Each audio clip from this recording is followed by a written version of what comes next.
Assalamualaikum warahmatullahi wabarakatuh. Perkenalkan, nama saya Noval Madani dari dengan NIM 22410253 dari kelas Data Mining A. Hari ini saya akan menjelaskan tentang soal latihan dari praktikum 6 Data Mining Kamin Cluster. Soalnya adalah ini.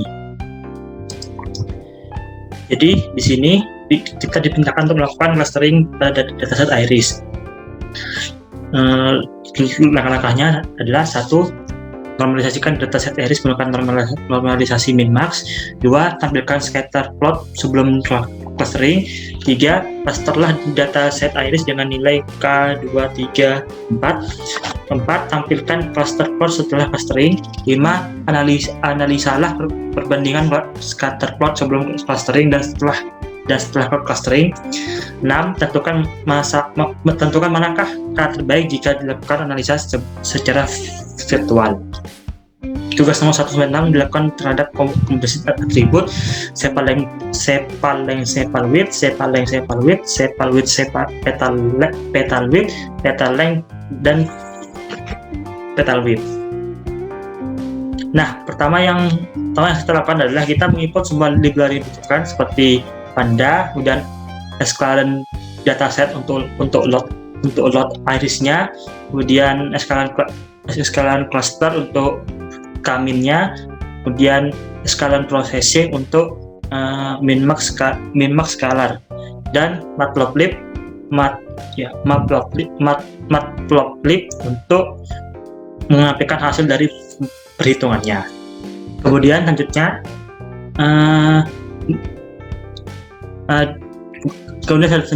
di sini kita menload dataset irisnya, kemudian menjadikannya menjadi data frame dengan pd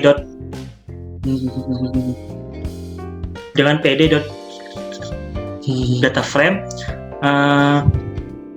data iris data dengan kolom data iris fitur name.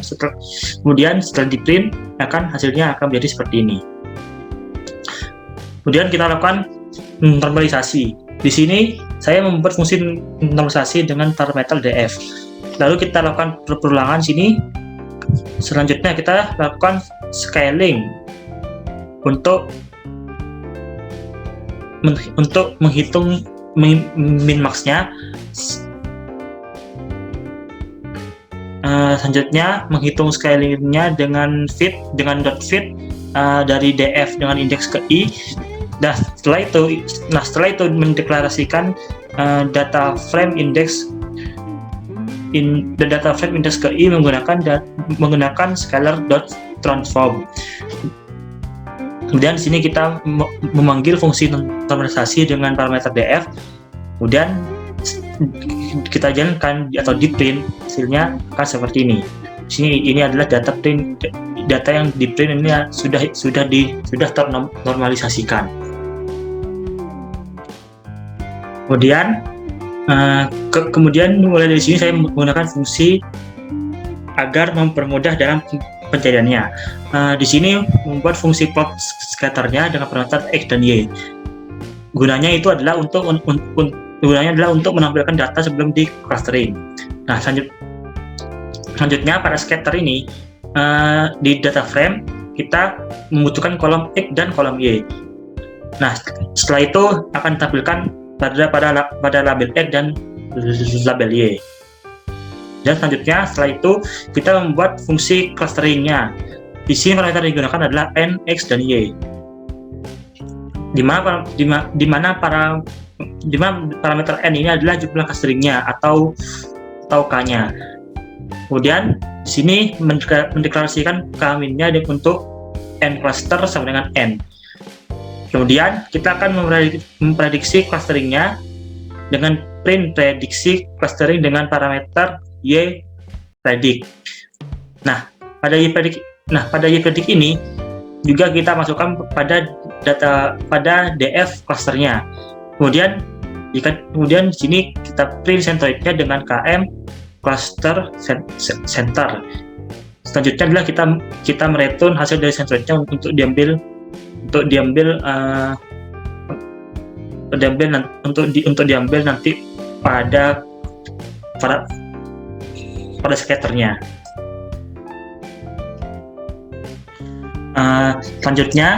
Selanjutnya membuat fungsi scatter clusternya dengan parameter n, x, dan y guna memanggil fungsi clustering yang tadi di atas ini. Kemudian centroid ini kita memanggil yang sudah kita return di sini tadi. Selanjutnya kita mendefinisikan data clusternya sesuai dengan nilainya, yaitu df0 dengan cluster 0, kemudian df1 dengan cluster 1, kemudian df2 cluster 2, df3 dengan cluster 3. Setelah itu kita membuat scatter dari data frame 0. Sini kita beri warna atau color red dengan label cluster index 0. Kemudian untuk yang selanjutnya sama caranya. Untuk df1 colornya green dengan label cluster index 1, untuk df2 colornya blue dengan label cluster index 2, dan untuk df3 colornya yellow dengan label cluster index 3. Kemudian kita membuat scatter centroidnya yang diambil dari centroid yang tadi dengan indeks pertama dan indeks yang kedua dengan color black, dan markernya adalah bintang. Kemudian labelnya ada centroid. Kemudian ditampilkan pada X label dan Y label dengan perintah legend. Nah, kemudian selanjutnya adalah pertama-tama adalah untuk sepal length dan sepal width. Nah, di sini kita melakukan scatter plotnya sebelum clustering, dan jika di print hasilnya akan seperti ini. Setelah itu di sini selanjutnya kita menghitung clusteringnya dengan memanggil fungsi scatter cluster dengan yang pertama-tama adalah k-nya yaitu 2, kemudian atributnya sepal length dan sepal width. Di sini hasilnya adalah prediksi clusternya hanya terdapat angka 0 dan 1, karena di sini akalnya hanya ada 2. Untuk centroidnya adalah matrik 2 kali 2. Hasilnya untuk gambarnya akan seperti ini. Kemudian selanjutnya adalah untuk scatter cluster untuk K3 caranya adalah hanya mengubah yang tadinya 2 menjadi 3. Kemudian prediksi clusternya sih ada angka 0, 1, 2, dan centroidnya berupa matrik 3 kali 2. Kemudian untuk yang scatter cluster untuk K-nya 4. Caranya tinggal mengubah K-nya sini. Lalu di sini prediksi clusteringnya ada 0, 1, 2, dan 3. Untuk centroidnya adalah matrik 4 kali 2. Kemudian untuk mencari atribut lainnya juga sama caranya seperti yang di atas, hanya saja kita hanya perlu mengubah sini misalnya sepal length dan petal length. Sini kita hanya mengubah atributnya menjadi sepal length dan petal width dari sebelumnya sepal length dan sepal width. Kita hanya perlu mengubah atributnya sama seperti yang sebelumnya. Di sini untuk K-nya 2, sini kita di sini terus 2, kemudian hasilnya akan jadi seperti ini. Untuk K3-nya adalah hasilnya jadi seperti ini, tinggal mengubah menjadi 3, dan untuk K4-nya ubah menjadi 4 dan hasilnya akan menjadi seperti ini. Dan untuk sepal width dan petal width sama. Di sini kita mengubah untuk atributnya menjadi sepal width dan petal width. Kemudian untuk K2-nya hasilnya akan seperti ini. Untuk K3-nya hasilnya akan seperti ini, dan K4-nya akan seperti ini. Dan untuk petal length dan petal width kita ubah atributnya menjadi petal length dan petal width. Kemudian untuk K2-nya di sini terus 2, hasilnya seperti ini. Kemudian K3-nya akan seperti ini, dan kemudian K4-nya akan menjadi seperti ini. Kemudian setelah selesai semuanya kita plot ini, lalu pada soal di sini kita disuruh analisalah perbandingan scatter plot sebelum clustering dan setelah clustering. Misalnya kita lihat dari sepal length dan sepal width di sini. Nah, di sini ini adalah gambar sebelum di clustering. Di sini jika hanya kita lihat di sini hanya seperti terlihat ada dua data, karena di sini kalau ada data yang di atas sini, kemudian yang di bawah sini.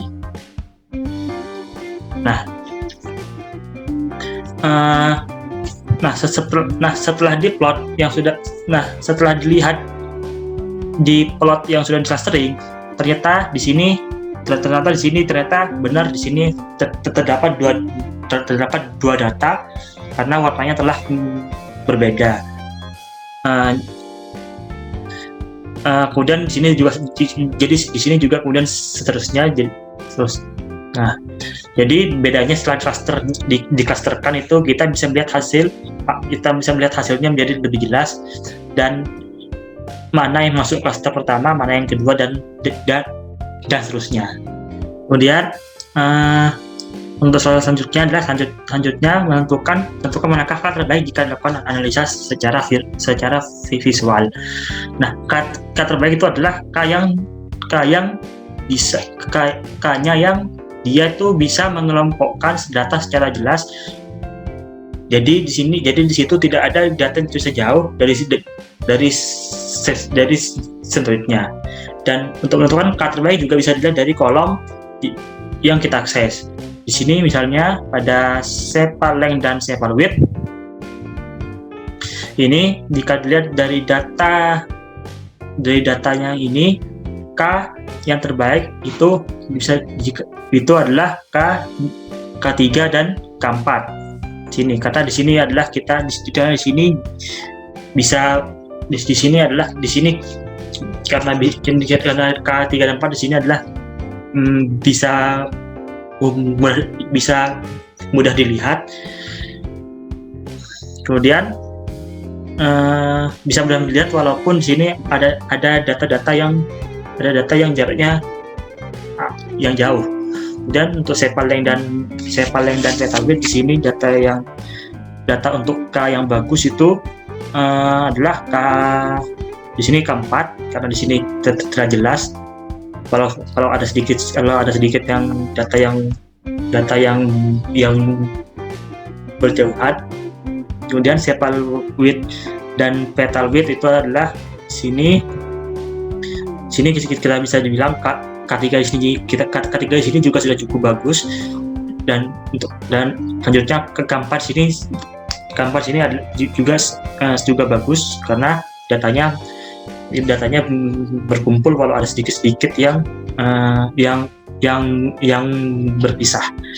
Dan untuk petal length dan petal width ini jika dilihat dari visual ini karena ini datanya ini karena semuanya seperti berkumpul jadi satu, jadi walaupun di K1 pun di K2 pun itu sudah bisa dilihat dengan baik. Untuk K2 juga seperti itu, dan K3, K4 juga seperti itu.